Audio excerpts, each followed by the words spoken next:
வணக்கம். கரூர் சம்பவத்திற்கு பிறகு தாவேகா கட்சி சார்பாக நேற்றுக்கு ஒரு சிறப்பு பொதுக்குழு கூட்டம் கூட்டியிருக்கிறாங்க. இந்த கூட்டத்தில் பார்த்தீங்கன்னா 12 தீர்மானங்கள் நிறைவேற்றியிருக்கிறாங்க. இந்த தீர்மானங்கள் என்னென்ன அப்படிங்கிறது தான் இந்த வீடியோவில் பார்க்க போகிறோம். முதல் தீர்மானம் என்ன அப்படின்னா, கரூர் சம்பவத்தில் உயிரிழந்த பொதுமக்களுக்கு இரங்கல் தெரிவித்து தீர்மானம் நிறைவேற்றப்பட்டிருக்கு. இரண்டாவது தீர்மானம் பார்த்தீங்கன்னா, கோயம்புத்தூரில் ஒரு கல்லூரி மாணவி 3 நபர்களால் பாலியல் வன்கொடுமைக்கு உள்ளானதை எதிர்த்து பெண்களுடைய பாதுகாப்பை உறுதி செய்யணும் அப்படின்னு சொல்லி தீர்மானம் நிறைவேற்றப்பட்டிருக்கு. மூன்றாவதாக பார்த்தீங்கன்னா, தமிழக மீனவர்கள் இலங்கை கடற்படையினரால் தொடர்ந்து எல்லை மீறி மீன்பிடிக்கிறதா சொல்லி கைது நடவடிக்கைகள் மேற்கொள்ளப்படுறதை கண்டித்து தீர்மானம் நிறைவேற்றப்பட்டிருக்கு.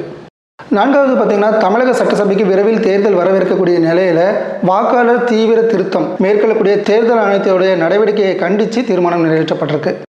அஞ்சாவது பார்த்தீங்கன்னா, டெல்டா மாவட்டங்களில் நெல் கொள்முதலை அரசு முறையாக மேற்கொள்ளாததை கண்டித்து தீர்மானம் நிறைவேற்றப்பட்டிருக்கு. ஆறாவது, வடகிழக்கு பருவமழை தொடங்குறதுக்கு முன்னெச்சரிக்கை நடவடிக்கைகளை அரசு முறையாக மேற்கொள்ளணும் அப்படின்னு தீர்மானம் நிறைவேற்றப்பட்டிருக்கு. ஏழாவதாக, பள்ளிக்கரணையில் இருக்கக்கூடிய சதுப்பு நிலங்களில் கட்டுமான பணிகள் கட்டக்கூடாது அப்படின்னு சொல்லி தீர்மானம் நிறைவேற்றப்பட்டிருக்கு.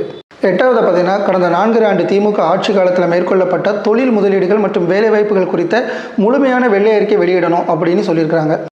ஒன்பதாவது பார்த்தீங்கன்னா, மக்கள் சந்திப்பில் விஜய்க்கும் பொதுமக்களுக்கும் முழுமையான பாதுகாப்பு அரசு வழங்கிட வேண்டும் அப்படின்னு சொல்லி தீர்மானம் சொல்லியிருக்கிறாங்க. 10ஆவதாக பார்த்தீங்கன்னா, தாவேகா கட்சிக்கும் கட்சி நிர்வாகிகளுக்கும் அவதூறு பரப்பக்கூடிய மாதிரி செய்திகளை வெளியிடக்கூடிய ஆளும் கட்சியினரின் கைக்கூலிகளை கண்டித்து கண்டனம் நிறைவேற்றியிருக்கிறாங்க. 11வது தீர்மானம், அடிப்படை பொது பிரச்சனைகளில் கருத்து தெரிவிக்கக்கூடிய நபர்களை கைது செய்து கருத்து சுதந்திரத்தை நசுக்கக்கூடிய அரசை கண்டித்து தீர்மானம் நிறைவேற்றியிருக்கிறாங்க. கடைசியாக 12வது தீர்மானம் என்ன பார்த்தீங்கன்னா, தேர்தல் கூட்டணி குறித்து முடிவுகளை எடுக்கக்கூடிய முழு அதிகாரமும் தாவேகா கட்சியின் தலைவர் விஜய்க்கு வழங்கப்படுவதாக சொல்லி தீர்மானம் நிறைவேற்றியிருக்கிறாங்க.